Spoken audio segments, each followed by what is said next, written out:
¿Qué necesitas para jubilar? ¿A qué beneficios sociales puedes acceder? ¿Cómo avanzan los proyectos de reforma previsional? Esta y todas tus dudas en torno a la seguridad social las resolvemos. En Simple, la pizarra de Pizarro, con Eugenio Figueroa y Pedro Pizarro. Una presentación de AFP Plan Vital. Jugamos para el mismo lado. ¿Qué tal? ¿Cómo están? Bienvenidos un domingo más aquí en Simple, la pizarra de Pizarro, como siempre, en Agricultura 92.1 a lo largo de todo el país, con estreno también el día lunes, 21 horas en nuestro canal de YouTube Agricultura TV, por supuesto. Hoy tenemos un invitado fantástico. Por de pronto le anticipo que, al igual que Pedro Pizarro, es un fanático de la Universidad de Chile que ha sufrido durante los últimos 4 años. Más allá de la reforma previsional, ha sufrido por la U, la verdad. Don Pedro Pizarro primero, ¿cómo está usted, el dueño de la pizarra? ¿Cómo está? Hola Eugenio, ¿cómo está? Buenos días. Buenos días a todos quienes nos están acompañando hasta ahora. Muchas gracias por la sintonía, por todos los comentarios y por acompañarnos en todos nuestros capítulos semana a semana. Y así tenemos un invitado de lujo hoy día que sabe de fútbol mucho, que sabe de previsión mucho, que sabe de reformas previsionales mucho y que es palabra autorizada para poder hablar de lo que viene ahora con la reforma previsional. Don Osvaldo Macía, superintendente de pensiones, ¿cómo está usted? Muy bien, muchas gracias Eugenio, muchas gracias Pedro por la invitación. Saludos a todos sus auditores y un agrado estar con ustedes. Solo confírmeme que usted ha sufrido más con la U que con las reformas de pensiones de los últimos años. Bueno, realmente lo más trascendente evidentemente es aquello. O sea, hemos sufrido tanto, pero esperamos que siempre los hinchas esperamos que el otro año siempre va a ser bueno. Así que la esperanza está ahí. Eso se llama fe. Los hinchas azules no tenemos fe, tenemos poco que hacer hoy en día, así que eso es así.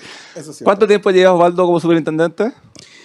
Llevo 6 años y medio, casi 7 años ya como superintendente. Y renovaba más el periodo hace poco, ¿no? Si no me equivoco. Así es, yo entré con la presidenta Bachelet, me renovó el presidente Piñera y me renovó el presidente Boric. O sea, te ha tocado estar en las últimas 3 reformas previsionales. Tal cual, me ha tocado estar en las últimas 3 reformas. Hay harto tema que conversar. Y por lo tanto, esperamos que esta vez logremos sacar una buena reforma que para todos nuestros pensionados actuales y futuros. Es lo que hemos querido hacer todos. Hay que conversar mucho en el Congreso para que avance para ese lado. La superintendencia de pensiones antiguamente era la superintendencia de AFP, son cosas distintas, pero la gente de repente se confunde con eso. Efectivamente, hasta el año 2008 se llamaba Superintendencia Administradora de Fondos de Pensiones, de AFP. Desde ese año se le cambió, a mi gusto, correctamente el nombre para Superintendencia de Pensiones, que es lo que le corresponde hacer. La superintendencia se debe a los afiliados, se debe a los pensionados, y ese es el nombre que nos identifica sin duda hoy día. Eso entendiendo además, Osvaldo, que en Chile coexisten distintos sistemas previsionales, así como coexiste el de las Fuerzas Armadas, coexiste también el de las cajas, ¿no? Que todavía está vigente, apareció el Pilar Solidario el 2008, por lo tanto no era solamente estar sobre el trabajo que realizaban las administradoras privadas, sino que están encargados de todo el sistema de pensiones. Tal cual. Hay varios pilares dentro del sistema, el pilar garantizado universal que da maravillosos beneficios a los pensionados, más de 2 millones de personas reciben esos beneficios, está administrado por el Instituto de Previsión Social, está el pilar contributivo de capitalización, donde están las administradoras de fondos de pensiones, y hay un pilar voluntario donde participan varios actores distintos a las administradoras del sector privado también. Por lo tanto, las pensiones es un mundo mucho más grande que las otras administradoras de fondos de pensiones. Sí. Oiga, Osvaldo, estamos a una semana del Mundial de Qatar. Para hacer el símil y para meternos en la onda, ¿la función del superintendente de pensiones es ser el árbitro en esto? La función de la superintendencia es ser un actor relevante en explicar lo más pedagógicamente posible en qué consiste la reforma previsional para que lo entienda la ciudadanía. Nosotros creemos muy importante que la reforma que se vaya aprobando tenga el respaldo ciudadano, que la gente sienta que esto es para ellos y que su vida va a ser mejor con la reforma de las pensiones. Eso para nosotros es muy importante, explicarle muy bien esto a la ciudadanía, pero también elaborar informes técnicos de distinta magnitud y profundidad que nos solicite el gobierno, que nos solicite el Congreso, y aportar con todo nuestro informe técnico.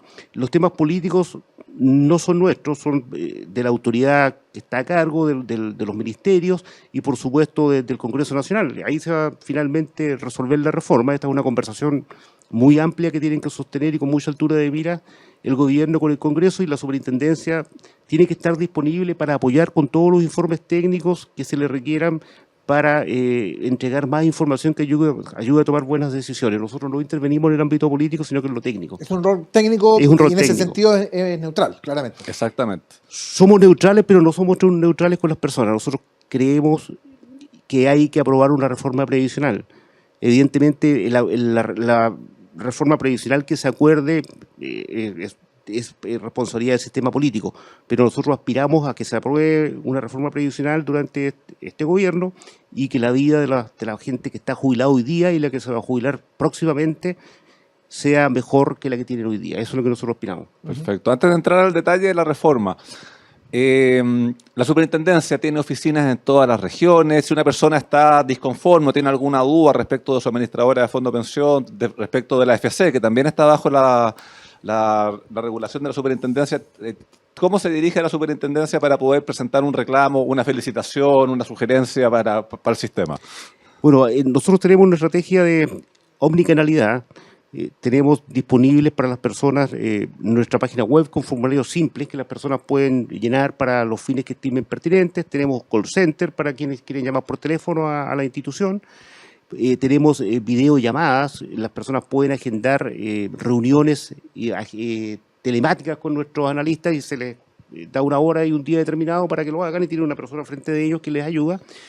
Y tenemos, por supuesto, atención presencial. Creemos que es muy importante la atención presencial. Hay mucha gente que sigue siendo partidaria de ir a una oficina y de ver a una persona de carne y hueso frente a ella. Entonces tenemos una oficina en cada capital regional que atiende las necesidades, como bien decía Pedro, no solamente de los usuarios del sistema previsional, sino que también del seguro de cesantía, que generalmente queda invisibilizado bajo el sistema previsional, pero que en la pandemia demostró todo lo importante que es para la gente, que alivió la vida de tantas personas que sufrieron tanto durante la pandemia. Sí, y todo el detalle lo encontramos en la página web, aprovechemos de recordarla, es www.spensiones.cl. Exactamente, está toda la información ahí, muchas gracias. Sí, y ahí también tienen una ficha, aprovechemos también de difundirla, una ficha con una serie de datos previsionales, la cantidad de personas que están pensionadas, las remuneraciones promedio, las pensiones promedio, y uno puede ir viendo ahí mes a mes cómo va variando esa información. Exacto, hay mucha información en la superintendencia, pero si alguien quiere obtener información, como dice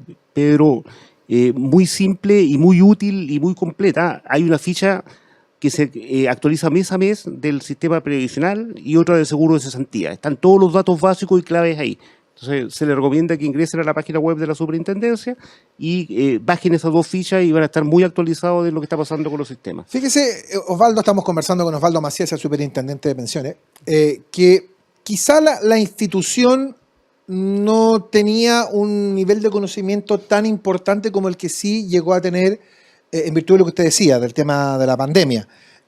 Por el tema de la AFC, claramente, la ley de protección del empleo fue extremadamente importante para de alguna manera intentar contener el golpe económico que significó la detención prácticamente de todo el aparato productivo del país, producto de la pandemia. Y también por el tema de los retiros, porque probablemente, y usted me lo podrá ratificar, mucha gente tenía un absoluto desconocimiento no solamente de los montos que tenía en su cuenta individual, sino que también había gente que ni siquiera sabía en qué AFP estaba, o sea, a ese nivel. ¿Hasta qué punto la pandemia pudo haber sido virtuosa para poner en valor la importancia que tiene la superintendencia para el sistema? Yo creo que con todo el sufrimiento que nos provocó la pandemia al planeta y a nuestro país en particular, claro, tiene ese lado que Eugenio menciona, que puso realmente sobre la mesa que teníamos cosas valiosas, que muchas veces no las valoramos, y aquí sí que se valoró. Puso sobre la mesa el rol de las instituciones públicas, que muchas veces es bastante subvalorado. Se puso sobre la mesa el tema de que había un seguro de cesantía ahí que podía aliviar a la gente, le entregó beneficios a 2 millones de personas por casi 5.000 millones de dólares, imagínense lo que eso significó en ese momento. También, a pesar de los aspectos negativos que tiene, igual los retiros de pensiones mostraron que los fondos estaban ahí y que eran propiedad de los afiliados y que cuando lo necesitaban se le iban a entregar a ellos, y así fue como ocurrió. Entonces, sí, esa parte de la pandemia puso en relieve las cosas buenas que el país había construido durante tanto tiempo, y también que las instituciones públicas y privadas pueden jugar un rol importante en ayudar a la gente en situaciones de esta naturaleza. Sí.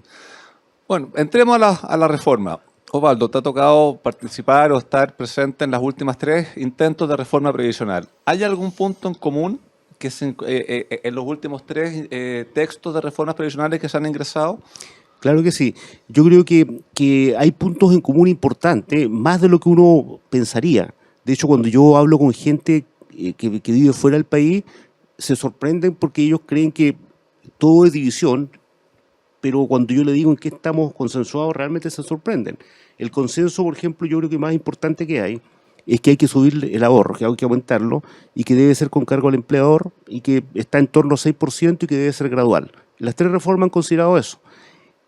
Subir las cotizaciones 60% con cargo al empleador y gradual no es algo fácil de consensuar en ninguna parte del mundo. Y a todas las personas que yo se lo digo quedan sorprendidas, me dicen, ¿tienen un consenso en eso? Entonces, deberían llegar a un acuerdo. Yo creo que ese es un consenso absolutamente clave. Yo creo que el segundo consenso que tenemos en la sociedad chilena es el valor de la pensión garantizada universal, que hoy día es transversalmente reconocido como un gran beneficio que le trae mucho alivio a las personas en la vejez. Las personas ya saben que cuando llegue la edad de retirarse del mercado laboral van a poder contar con esa ayuda, y yo creo que eso está en el subconsciente de la gente y le hace pasar mejor su vida. Es decir, realmente es angustioso llegar a la vejez y caer en la pobreza. Yo creo que esto ayuda mucho. Ese es un segundo gran consenso: fortalecer la PGU, aumentar la cobertura, aumentar los montos. No es poco esto lo que estoy diciendo. Yo creo que aquí, como ustedes saben, hay disensos, por supuesto, pero yo creo que el sistema político chileno va a tener la madurez esta vez de llegar a un consenso, porque finalmente, si lo logran, vamos a tener un sistema previsional que le va a llevar tranquilidad a las personas, a las generaciones futuras, a las personas que ya están pensionadas también hoy día, de que van a tener un mejor pasar en su vejez, y eso es muy importante para la sociedad. Sí, mencionabas la pensión garantizada universal, que nos tocó tramitarla durante el mes de enero para su aprobación, y que ahora viene con perfeccionamiento. Se quiere aumentar el monto, se quiere eliminar el test de afluencia. Hay sectores que han planteado que esto se podría discutir por separado de la reforma previsional en lo contributivo. ¿Eso se puede discutir por separado o tiene que discutirse necesariamente en conjunto? Otra cosa es si políticamente es mejor o peor hacerlo, pero técnicamente ¿se puede separar esa discusión? Claro, usted ha dicho bien, nosotros tenemos un rol técnico y no político, por lo tanto, si políticamente corresponde o no hacerlo, es una decisión que tendrá que tomar el gobierno y el Congreso en los diálogos que van a sostener. Siempre es posible separar la discusión de la reforma, claro que es posible. Sin embargo, cada vez que eso ocurre, quedamos entrampados generalmente en la discusión de aumentar el ahorro para el pilar contributivo, y yo creo que no debe ocurrirnos eso esta vez. Necesitamos imperiosamente aumentar el ahorro en el pilar contributivo para que definitivamente dejemos un sistema sólido hacia futuro y que el país pueda descansar que tiene un buen sistema, irlo perfeccionando a través del tiempo, y también resolver otras necesidades urgentes que tiene la sociedad y que requieren un gran esfuerzo del sistema político y del gobierno que esté vigente, digamos. Sí.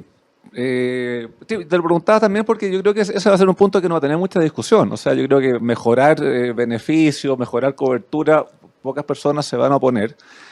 Otro tema que yo creo que también va a tener poca discusión es el seguro de lagunas previsionales, que entiendo que viene también en el proyecto que está presentado, y eso también está en los proyectos anteriores, y hay algo de discusión si se financia de las cuentas individuales o de las cuentas compartidas, pero más allá que eso, la existencia de un seguro tampoco se discute. Exactamente, tal como usted dice, Pedro, el seguro de laguna también viene de las 3 reformas. O sea, que en este caso el Fondo de Cesantía Solidario del Seguro de Cesantía aporte la cotización del trabajador cuando está cesante en función de la prestación que le otorga el Seguro de Cesantía. Entonces ese aporte lo haría el Fondo de Cesantía Solidario, tanto para el 10,5% que está planteado que sea la capitalización individual, como para el 6% del Seguro Social que se está planteando en la reforma. Ese también es un consenso, que el Fondo de Cesantía Solidario pague las cotizaciones durante los periodos de cesantía para disminuir las lagunas previsionales. Sí. Mencionabas recién, Osvaldo, 10,5.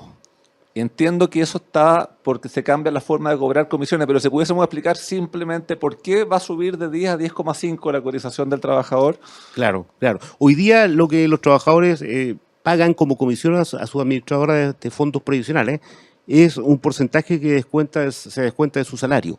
el porcentaje promedio que las administradoras cobran es el 1,17% del salario, pero ahí conviven administradoras que cobran 0,58 hasta algunas que cobran 1,4. Entonces, lo que ocurre ahí, que como se va a pasar a cobrar del saldo, según si la reforma se aprueba tal cual, ya no se descontaría del salario. Entonces, lo que va a ocurrir ahí, al cobrarse del saldo, va a disminuir una partecita de lo que se cobre que iba a pensión. Entonces, para compensar eso, se aumenta la tasa de cotización. Ahora, ¿por qué se aumenta en 0,5? Para que ninguna persona vea rebajada su sueldo. Como la AFP que cobra más, cobra como 1,44 y tanto, a esa persona le va a subir el salario casi un 1%. Pero la AFP que cobra menos, hay afiliados que están ahí, que cobra 0,50 y tanto, esa persona va a quedar tal cual está hoy día en su sueldo, pero va a tener más ahorro para pensión. Esa es la razón. Sí, Osvaldo, fíjese que yo lo escucho muy atentamente a ambos, y hay una cosa que me sigue dando vuelta respecto de los procesos anteriores a la Comisión Bravo, a la Comisión Marcel. A ver, el sistema durante mucho tiempo, y a propósito de lo que usted decía respecto del aumento de la cotización, el sistema se bastaba hasta el 2008 con el 10% de el sueldo, y eso iba a capitalización, y la idea era que con eso eventualmente el sistema pudiera funcionar. Sin embargo, durante mucho tiempo se puso sobre la mesa el tema de que ese 10% no era suficiente. Estaban los datos, estaba todo. ¿Dónde estuvo el error quizá de no haber advertido con la debida antelación que con el 10% no era suficiente? Yo creo que lo que dice Eugenio es correcto. El 10% fue fijado desde el 1 de mayo del 81, que es cuando se inicia el sistema de capitalización individual. Con una esperanza de vida de 67 años. Con una esperanza de vida que era para las mujeres 10 años menos que lo que es hoy, y para los hombres 8 años menos que lo que es hoy. O sea, esa misma tasa de ahorro está fija para financiar jubilaciones que son 10 años más para la mujer y 8 años más para el hombre. Por lo tanto, ese mismo ahorro tiene que financiar una etapa pasiva mucho más larga, y por lo tanto las pensiones se van achicando. Claro. Yo creo que esto se debió haber previsto antes, sin ninguna duda, pues estaban todos los datos para aquello. Lo que pasa es que habían pocos pensionados, y el tema empezó a develarse con fuerza en la ciudadanía y en los distintos sectores, cuando empezó la gente a pensionarse masivamente y se empezaron a ver que las pensiones eran muy bajas. Ahí se introdujo la primera corrección, que fue el pilar solidario, claro, pero se debió haber subido sin duda alguna la tasa de cotización desde ya, y de hecho aún no la hemos subido, ¿no? Entonces, por eso yo digo, hay consenso ahora de que hay que subirla, y que hay que subirlo bastante, y que es con cargo al empleador, pero estamos atrasados, por eso tenemos que hacerlo ahora. Sin duda. Vamos a seguir con Osvaldo Macías, el superintendente de pensiones, que está acompañándonos hoy en Simple, la pizarra de Pizarro. Antes, te quiero contar algo muy importante. Si tienes un plan, cámbiate a AFP Plan Vital, canales digitales 24/7 y productos de ahorro voluntario, APB y Cuenta 2, para que juntos sigamos haciendo crecer tus ahorros. Cámbiate hoy a AFP Plan Vital, y como siempre, te invitamos a suscribirte a nuestro canal de YouTube Agricultura TV, donde podrás encontrar programas exclusivos. Ya lo sabes, pincha la campanita, déjanos tus comentarios e interactúa junto a nosotros. Estamos en Simple, la pizarra de Pizarro. Estamos con Osvaldo Macías, el superintendente de pensiones. La pausa es cortita y estamos de vuelta. Hay algo en esta vuelta al fútbol que es irreemplazable. El estar cerca. Cerca para volver a sentir la pasión, el nerviosismo, la alegría.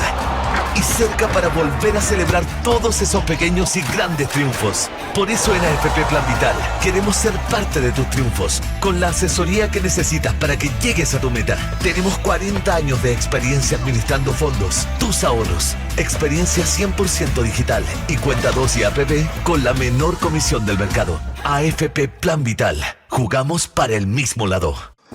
Bien, ahora sí estamos de vuelta en Simple, la pizarra de Pizarro en Agricultura, como todos los días domingo a las 9 de la mañana, con estreno en Agricultura TV, en nuestro canal de YouTube, el día lunes a las 21 horas. Hablábamos de fútbol.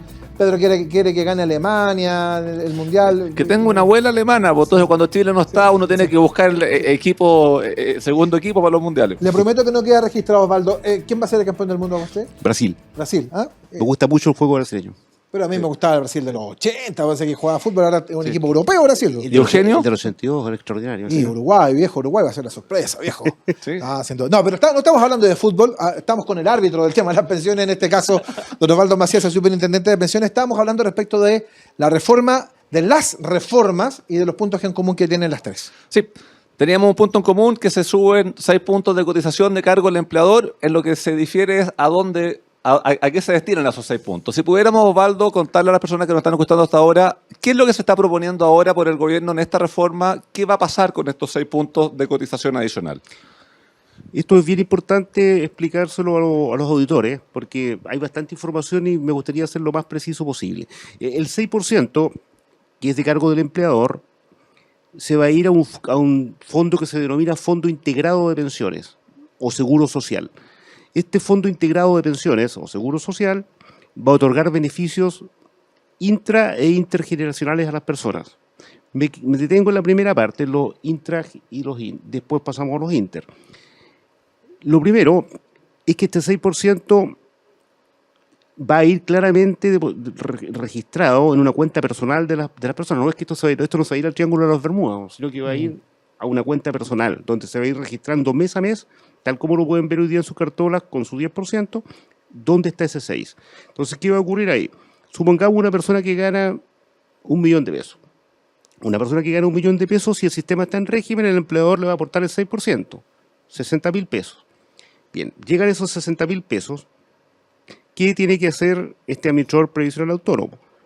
Tiene que registrar en la cuenta de la persona el 70% de esos 60.000 pesos. 42.000 pesos que se registra en la cuenta de ahorro personal de la persona. Tengo 42.000 pesos, tal como lo registro con mi cuenta individual. ¿Qué pasa con el 30% restante? El 30% restante son 18.000 pesos, ¿cierto? Bueno, se saca un per cápita. Dije 1 millón porque justo 1 millón más o menos es la renta promedio del sistema de pensiones. Esa persona que gana 1 millón está justo en la renta promedio, por lo tanto, lo que tiene que hacer el administrador previsional autónomo es tomar el 30% y anotárselo en su cuenta de ahorro personal, porque ese 30% se registra per cápita igual para todas las personas, es como si todos ganaran lo mismo. Entonces, esa persona de 1 millón de pesos, finalmente se le anotó completamente los 60.000 pesos que aportó el empleador. Están en mi cuenta personal. Pero ¿qué pasa con una persona que gana 500.000 pesos? Con una persona que gana 500.000 pesos está bajo la renta promedio. Si gana 500.000 pesos, los 30.000 pesos del empleador, vamos a calcular el 70%, 21.000 pesos a mi cuenta. ¿Y qué pasa con el otro 30? No se le calcula con sus 500, sino que con el millón. Por lo tanto, esa persona va a recibir el 30% de 1 millón, 30.000 pesos, no 15.000 pesos. Entonces, esa persona que gana 500 lucas va a recibir 15.000 pesos más que lo que si se lo hubiera anotado individualmente. Pero, al revés, una persona que gana 1,5 millones, ese 70% se le va a anotar por 1,5 millones, pero el 30% se le va a anotar por 1 millón. ¿Cuántas personas hay sobre el promedio? Sobre el millón, 1/3 de los afiliados. Y bajo el promedio, 2/3.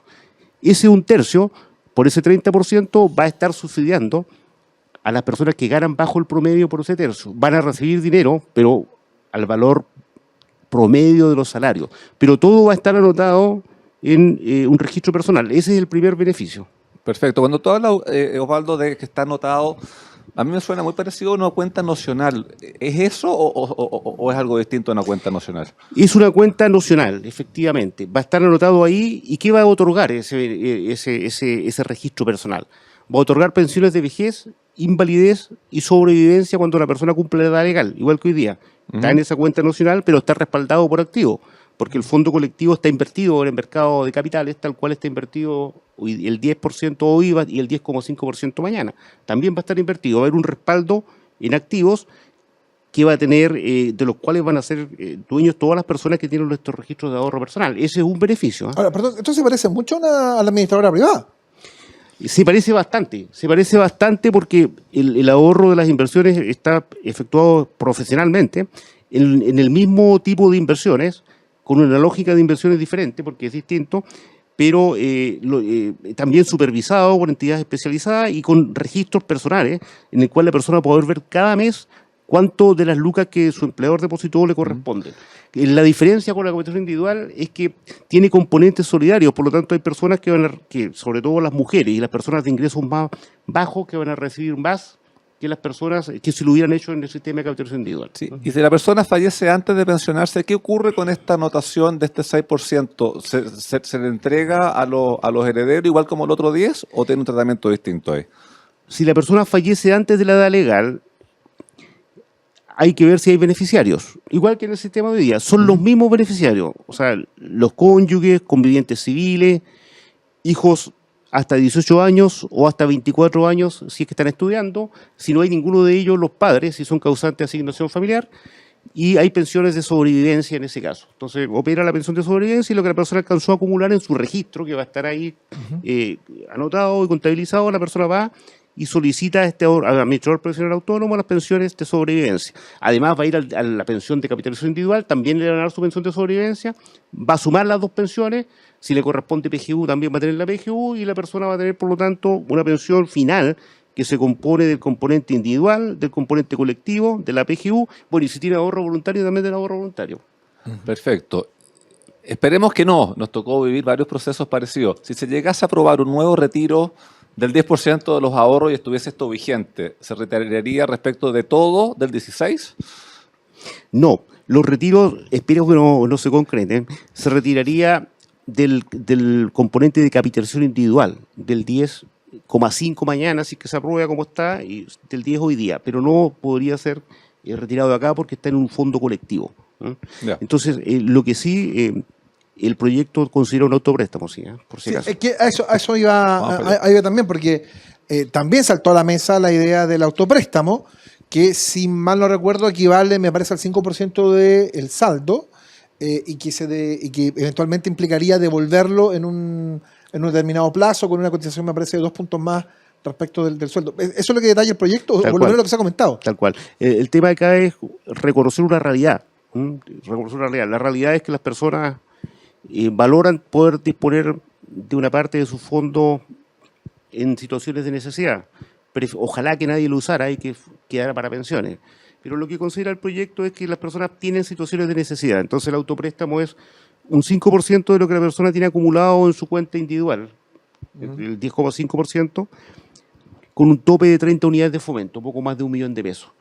La persona puede retirar eso y lo devuelve sin intereses, pero sin unidades de fomento.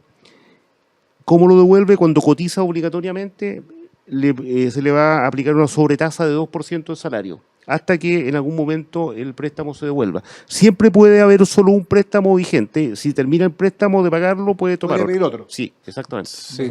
Bueno, yo sé que ahí, sobre todo a las personas más puritanas del sistema, no les va a gustar. A mí personalmente me gusta. O sea, yo creo que te ayuda a lo que es legitimidad del sistema y la persona lo siente más propio. O sea, yo creo que los procesos de retiro del 10%, pese a todas las críticas que tuvimos, sí, y esto también tiene la gracia que trae una sobrecotización obligatoria. O sea, no es voluntario ir cotizando. Creo que puede ayudar a legitimar el sistema, que esto camine, y no sé si va a tener mucha oposición, porque entiendo que esta era una idea que venía del partido de la gente. Efectivamente, sí. Efectivamente ese partido había planteado esto públicamente y la verdad es que, aunque yo no soy partidario de los retiros porque van contra pensión, reconozco y tenemos que reconocer que este sistema es para la gente y que la gente valora eso, y así como está planteado es un retiro acotado con devolución. Por lo tanto, también ayudaría sin duda a darle más sustentabilidad ciudadana al sistema profesional. Sí, pues yo entiendo que el proyecto señala que de aprobarse le correspondería a la superintendencia regular cómo funcionaría el esquema de estos autopréstamos. Así que ahí tendría pega también don Osvaldo para regular ese tema. Y si se aprueba la reforma, vamos a tener mucha pega, mucha pega. Sí, eso no deja de ser. A ver, a propósito también del tema de la reforma que está en discusión y de los puntos que están en común. Hemos visto, y usted lo mencionaba recién, las tres contemplan, primero, aumento de la cotización, que es una cosa que necesariamente hay que hacer. Las tres, de alguna manera, contemplan también este elemento tan importante de generar solidaridad por alguna parte. El tema de la pensión garantizada universal es un tema que seguramente va a estar en discusión. Usted decía que esta discusión forma parte de la política, pero está muy bien valorada también. Ese aspecto, ese elemento, de alguna forma, de alguna manera, es posible buscar una manera de fortalecerlo aún más. Todas las encuestas han mencionado en las últimas semanas, recuerdo la criteria de junio, la de estudio público hace un poco más de un mes, la que entregó CADEM el fin de semana. Todos valoran muchísimo la PGU y todos sostienen que la solidaridad tiene que hacerse a través de los impuestos generales. ¿A usted le parece que es una política posible el poder fortalecerla por esa vía? Yo creo que la PGU realmente es una gran política pública de los últimos años. Yo creo que es muy bueno, la gente realmente lo valora mucho. Yo hablo con mucha gente y realmente no he escuchado a ninguna persona que esté en contra de aquello, y al revés, todas las personas están como muy agradecidas que el país les pueda devolver algo de tranquilidad en su vejez. Realmente la gente está muy feliz, yo lo he visto en muchas partes, y yo creo que sí que es posible fortalecerla. Yo también, el proyecto plantea universalizarlo en un plazo determinado, plantea subirlo a 250.000 pesos, y yo creo que ese nivel de PGU ya universalizado deja un piso sólido para las personas para aliviarlos en la pobreza. De ahí en adelante yo creo que lo que tenemos que hacer es definitivamente aumentar el ahorro.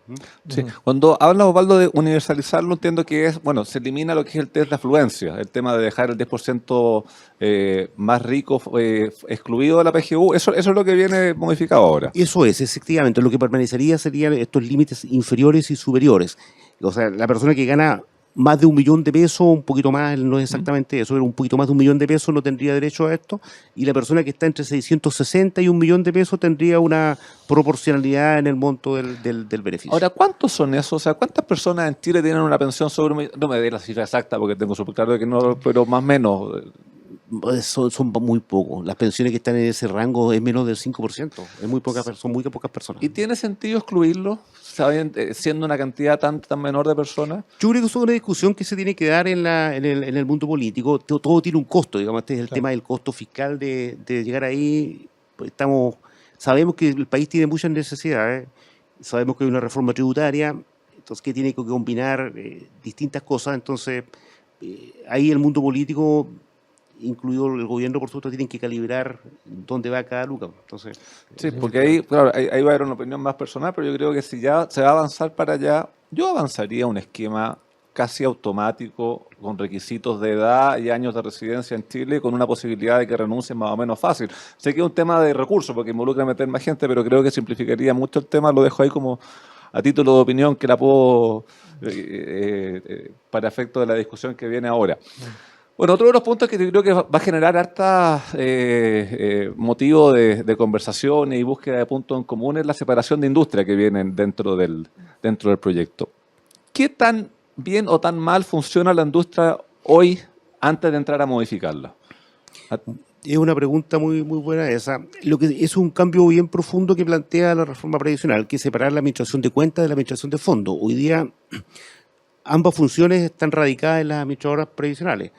¿Qué significa administrar cuentas? Significa hacer todo lo que no es invertir. En este caso, afiliar a la persona cuando entra al mercado laboral, recaudar sus cotizaciones, cobrarlas si es que no se las pagan, anotarlas en cuentas individuales, gestionar los beneficios, pagar las pensiones, atender al público a través de distintos canales. Todas esas funciones hoy día están radicadas en la administradora, que además invierten. Hoy día lo que se está planteando es buscar, pensando en el mejor beneficio de las personas en realidad, más que contra alguien, es a favor de alguien. Lo que se estima es que hay economías de escala muy fuertes en la administración de cuentas, en todas las actividades que se han denominado de soporte, no así en las de inversiones. Entonces lo que se plantea es que es mucho más eficiente, en este caso es mucho más barato, unificar todas las funciones de soporte en una sola entidad.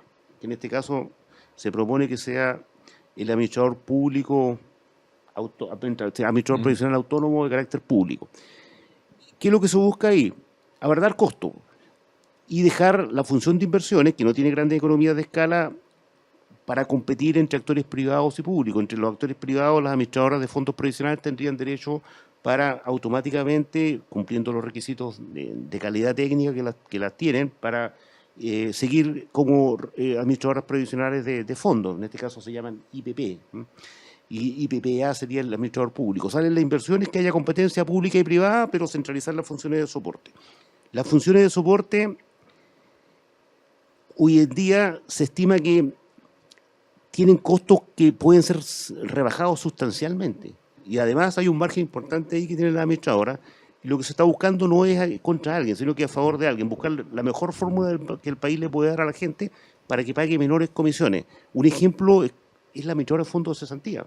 La administradora de fondos de cesantía es una entidad centralizada que está operando hace 20 años y que tuvo su prueba de fuego durante la pandemia y que en términos generales ha operado bastante bien. El costo por afiliado de la administradora de fondos de cesantía es como el 7% del costo por afiliado de una administradora de fondos de pensiones. las funciones que hace la AFP son más complejas que las funciones que hace la administradora de cesantía, por lo tanto la comparación no es exactamente la que yo estoy haciendo, pero sí está a medio camino. O sea, evidentemente que hay una oportunidad de ganar eficiencia en términos de menores costos muy amplia en centralizar funciones. Un ejemplo es la administradora de fondos de cesantía, que opera exitosamente de esta manera, ¿no? Sí, ahora, entiendo el tema de las economías de escala, pero el proyecto viene, y estaba viendo el informe financiero, con un incremento presupuestario para poder hacer todas estas funciones en forma centralizada en el organismo público. Hay una especie como subsidio cruzado ahí, ¿no? Porque en el fondo tengo ahorros por un lado, pero esos ahorros los estoy financiando por el otro para que el organismo público los haga. Claro, bueno, esto es así, mire. Hoy día las administradoras tienen ingresos por $1.000 millones al año, más o menos, y gastos por $500 millones. De esos $500 millones que tienen de gasto, las administradoras, más del 90%, o dejémoslo el 90% para hacerlo más simple, están destinados a gastos de soporte. El 90% de los 500, como $450 millones. Esos gastos de soporte se calcula que se pueden hacer a valor mucho menor. Se propone, claro, en el informe financiero, otorgar a este administrador previsional autónomo aproximadamente $150 millones por año. O sea, lo que se calcula es que se puede bajar el costo de esos 450 a valores tal vez más abajo de la mitad, digamos, ¿no? Ese es el margen. Pero además de eso hay un margen. La AFP tienen un margen, bueno, ellos compiten, ¿no? y trabajan, por supuesto, le tienen que remunerar por su trabajo, pero hay un margen ahí importante. Y lo que se quiere buscar es esa eficiencia de costos y de margen traspasárselo a la gente. Eso es lo que se pretende con esto, digamos. Ahora, yo tengo que decir también, claro, las administradoras están 40 años desarrollando esto y han alcanzado un nivel de eficiencia bien importante. El tema es cómo está organizada la industria. Todos juegan dentro de las reglas que están definidas por la ley. Ahora, lo que sí se plantea es que este administrador profesional autónomo no puede empezar a operar antes de 2 años. O sea, es al inicio del tercer año, y también se plantea algo importante, que para la puesta en marcha, o sea, cómo empezar a operar esto, está obligado, este administrador profesional autónomo obligado a licitar las funciones, excepto aquellas que la superintendencia le autorice a hacer internamente en forma directa. O sea, lo que busca esto es justamente licitar y aprovechar las ganancias de eficiencia que existen en el sector privado, pero traspasársela a las personas. Que el administrador público opere con la eficiencia del sector privado, pero que los ahorros de costo vayan a la gente. Eso es lo que se pretende.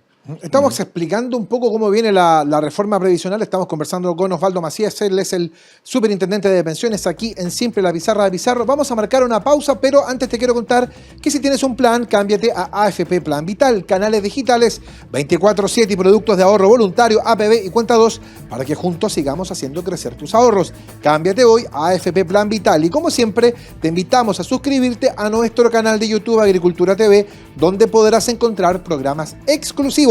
Ya lo sabes, pincha la campanita, déjanos tus comentarios e interactúa junto a nosotros. Marcamos la pausa y ya regresamos con el tercer y último bloque aquí en Agricultura. Hay algo en esta vuelta al fútbol que es irreemplazable. El estar cerca. Cerca para volver a sentir la pasión, el nerviosismo, la alegría.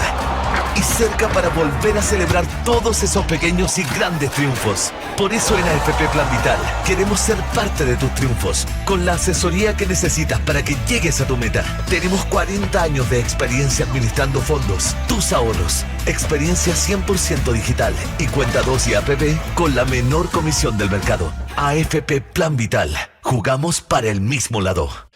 Último bloque en Simple, la pizarra de Pizarro en Agricultura, 92.1, como todos los días domingos por la mañana. Y no se les olvide que este programa ustedes también lo pueden ver, probablemente también lo están haciendo a través de nuestro canal de YouTube Agricultura TV, con estreno lunes a las 21 horas. Estamos con Pedro Pizarro Cañas, el dueño de la pizarra en este programa, con el señor Osvaldo Macías, el superintendente de pensiones, hablando de lo que trae, lo que contiene esta reforma previsional que ha propuesto e impulsa el gobierno.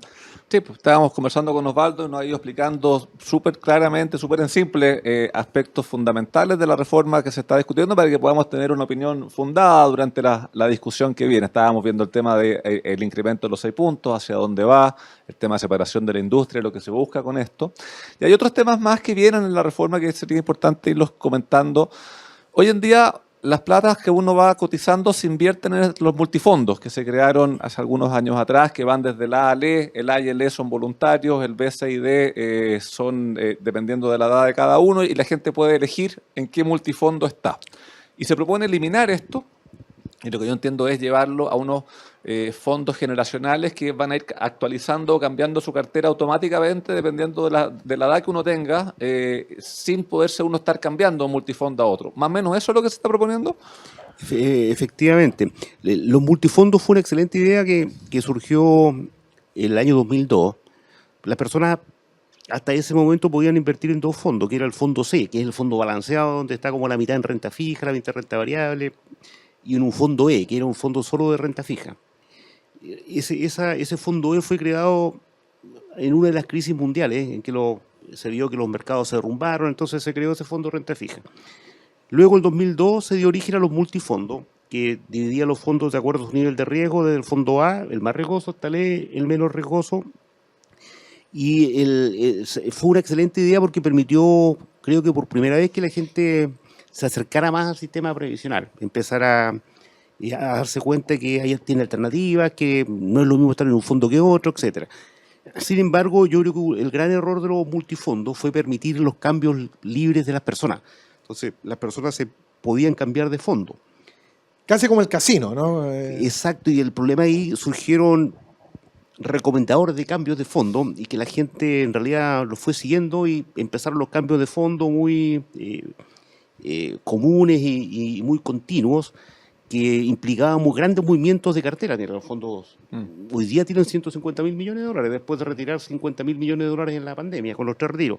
Pero esos cambios de fondo provocaban grandes alteraciones. Por un lado, las administradoras tenían que tener más liquidez de la necesaria, o sea, instrumentos para salir a vender rápido ante los cambios, y eso le provocaba mermas de rentabilidad. Les provocó claramente mermas de rentabilidad. Y lo segundo, que los estudios que nosotros hemos hecho muestran que las personas que se cambian de fondo pierden. El más del 70% de las veces pierden. Y en promedio de los cambios perdieron el 6% o dejaron de ganar 6%, que es mucha lucas, mucha plata. Entonces, ¿qué pasa ahí? Lo que se trató de hacer dos veces en el Congreso fue limitar los cambios de fondo, pero como estaba tan instalado, las dos veces el Congreso rechazó limitar los cambios de fondo, porque la ciudadanía ya lo internalizó. Entonces, lo que se busca es aprender de esta experiencia, y aquí no es... la experiencia es que los multifondos tienen virtudes, digamos. Entonces, lo que pasa es que acá se va a ir, se piensa construir 10 fondos generacionales, duplicarlos, que también tienen la misma lógica de los multifondos. Van desde las personas más jóvenes con fondos más riesgosos, igual que hoy día con el fondo A, hasta las personas que ya están jubiladas o a punto de jubilarse, que no están en un fondo muy riesgoso, lo que sea el fondo E. La diferencia es que los fondos generacionales son más apropiados, tienen más capilaridad que los multifondos, o sea, las personas van a estar en un fondo más apropiado porque van a haber 10 y no 5. Y lo segundo es que es el administrador profesional de inversiones el que va a guiar a la persona. La persona va avanzando, no voy a decir envejeciendo, va avanzando en edad hacia el retiro, y el administrador profesional de fondo va trasladando a la persona, le va cambiando su portafolio de inversiones de a poquito, de tal manera de que cuando la persona llegue a jubilarse se va a encontrar en un lugar menos riesgoso que hoy. Eso es lo que nos va a dejar es políticas de inversiones que van a ser mejores que la que es hoy día, no porque las administradoras de fondos previsionales inviertan mal, sino que porque los incentivos van a estar correctos, van a estar puestos en la edad de jubilación de la persona. Eso va a permitir maximizar rentabilidades con el mismo riesgo, invertir más a largo plazo a los fondos previsionales sin tener este exceso de liquidez, preocupado de los cambios de fondo. Creemos que va en la dirección correcta, y es algo que están haciendo en el mundo desarrollado. Por ejemplo, en Inglaterra lo acaban de hacer hace poco, lo tienen hace muchos años en Estados Unidos, y hace poco tiempo lo implementó México también. Sí, no, es interesante el cambio. Entiendo que hay la transición, hay que tener cuidado cómo se hace, porque como hay que liquidar algunas carteras para generar estas otras, eso habrá que hacerlo con un tiempo suficiente para no impactar el mercado con esos cambios. Excelente pregunta esa. Lo que plantea el proyecto es lo siguiente, y plantea... Primero de esto, hay 2 años de que se apruebe la ley que entra en vigencia, ahora hay un tiempo de preparación. Pero luego de los 2 años en que se crean estos fondos generacionales y los multifondos son traspasados ahí, se dice que hay 2 años adicionales en que los límites que se van a fijar son más flexibles. O sea, hay límites más flexibles para que no se produzcan excesos de inversión que estén obligados a liquidar las administradoras en el mercado. y además se va a permitir el traspaso de instrumentos y contratos entre gestores y entre administradores, de tal manera que no tenga que irse al mercado a liquidar cantidades muy potentes de fondos. Eso para los primeros años de operación, de tal manera que el impacto sobre el mercado de capitales se mitigue o se elimine, ¿no? Perfecto. Otro cambio que algo mencionábamos en la primera parte, pero es el cambio de, hoy en día uno cuando cotiza le paga la comisión sobre el monto que está cotizando y se va a un esquema de comisiones por saldo. Sí. ¿Cómo se hace para evitar? Porque la plata que ya está, ya pagó. ¿Cómo se hace en este cambio de esquema para que no se pague dos veces? Porque vamos a comenzar con saldo cero en el fondo, hasta generar nuevos saldos que no hayan pagado. ¿Esa transición cómo va? Que efectivamente, ahí la persona que hoy día como opera, cada vez que entra una cotización a su fondo previsional, la administradora le cobra una comisión por esa cotización que ingresó. Pero luego esa cotización que ingresó ya no paga más comisiones hasta que y la persona se jubila sin pagar un peso más por eso, ¿no? Entonces, claro, hay que reconocer esa situación. Todas las cotizaciones que están hoy día ahorradas en la administradora ya pagaron comisión. Entonces, el objetivo ahora es que no paguen dos veces al pasar sobre saldo. Entonces, lo que se va a hacer es una escalera de comisiones donde se establece una comisión base que libremente la van a fijar los gestores de inversiones, tanto el público como el privado. Y de ahí hay una escalera de descuento según la edad de la persona, donde el descuento va aumentando a medida que la persona tiene mayor edad. Esa escalera es obligatoria para todos. Lo que es libre es la comisión base, pero la escalera de descuento es obligatoria y va a estar fijado en un decreto. Eso lo que busca es que las comisiones, con el nuevo esquema sobre saldo que va a pagar una persona, cualquier persona de una generación determinada, sea igual que si no se hubiera cambiado el esquema de comisiones, de tal manera de dejarlo neutro. Sí, ahora, me genera la duda porque eso parte de la base de que la persona se mantiene cotizando igual que como lo venía haciendo antes. O sea, por ejemplo, una persona de 45 años, no quiero ser autorreferente, pero que ha cotizado hasta ahora, pero no cotiza nunca más en adelante, en el esquema que se está planteando sí podría verse afectada a una doble comisión porque no va a tener ningún descuento porque nunca más cotizó después, por ejemplo. Claro, se pueden dar situaciones de ese tipo sin duda, digamos. En el promedio está equilibrado el tema, pero siempre pueden darse situaciones de esa naturaleza, claro que sí. Sí. Y otro aspecto relevante que viene también en la reforma.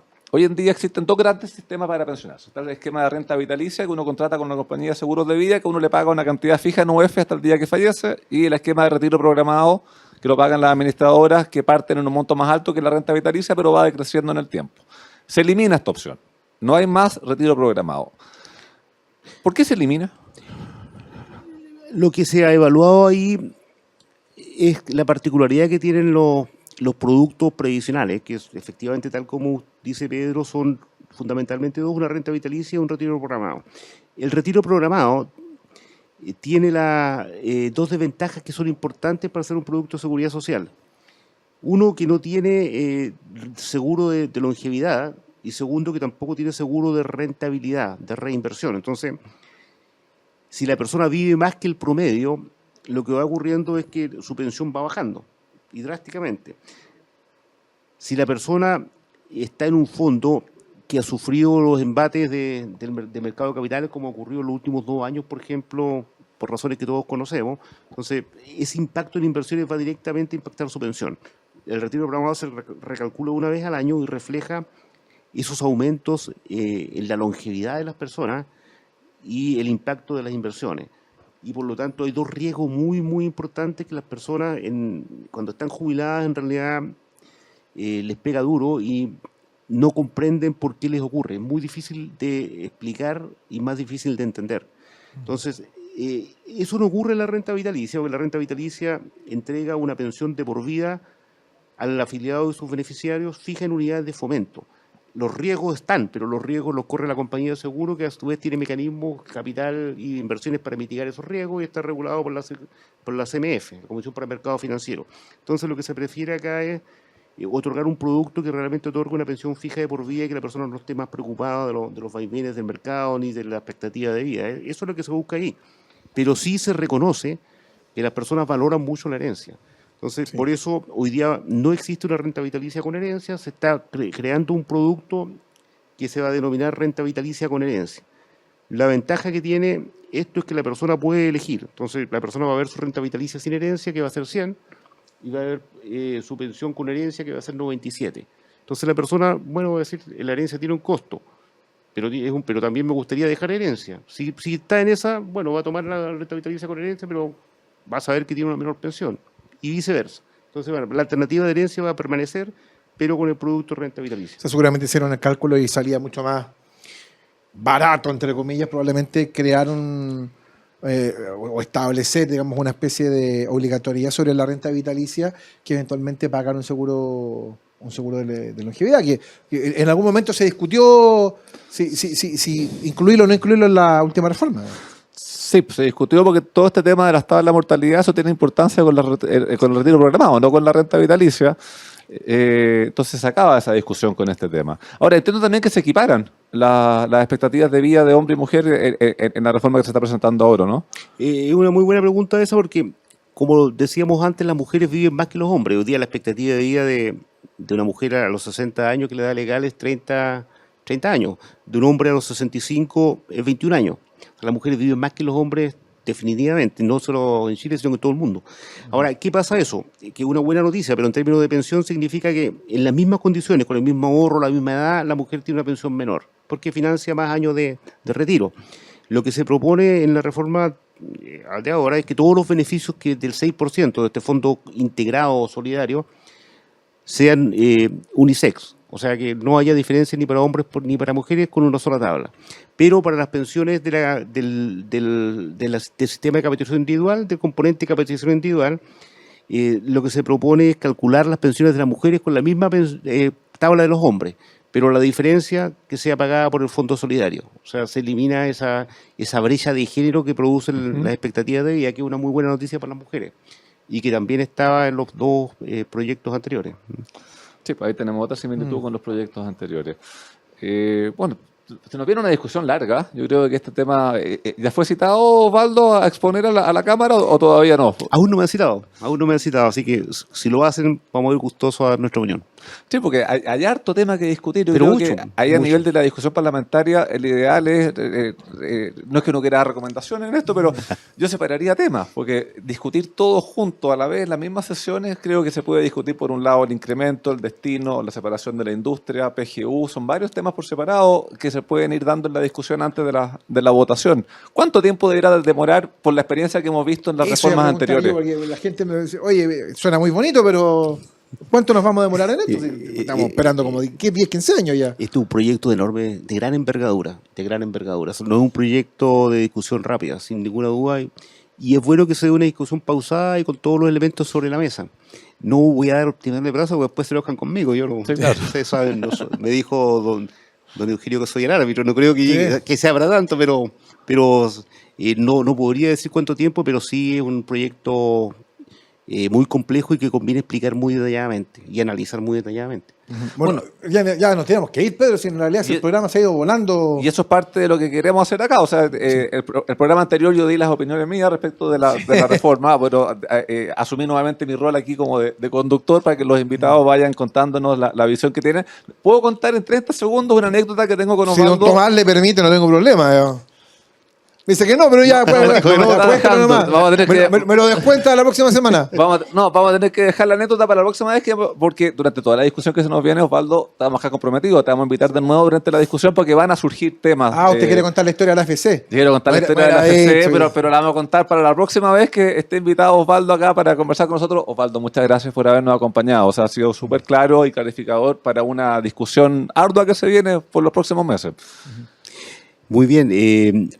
Para mí es muy grato estar acá. En realidad, para nosotros como superintendencia es muy importante explicarle a la ciudadanía en qué consiste esta reforma y, por supuesto, estamos disponibles para cuando ustedes lo deseen discutir cualquier tema de la reforma previsional y me despido también con mucho agrado de su auditorio y les deseo que tengan una buena jornada. Es la idea, es la idea. Don Pedro, don Osvaldo, muchas gracias por estar nuevamente con nosotros. No se les olvide, todos los domingos, 9 de la mañana, todos los lunes, 21 horas en nuestro canal de YouTube. En Agricultura estamos en Simple, la pizarra de Pizarro. Han sido muy amables, muchas gracias. Que tengan una gran semana. Chao. En Agricultura fue En Simple, la pizarra de Pizarro, con Eugenio Figueroa y Pedro Pizarro. Una presentación de AFP Plan Vital. Jugamos para el mismo lado.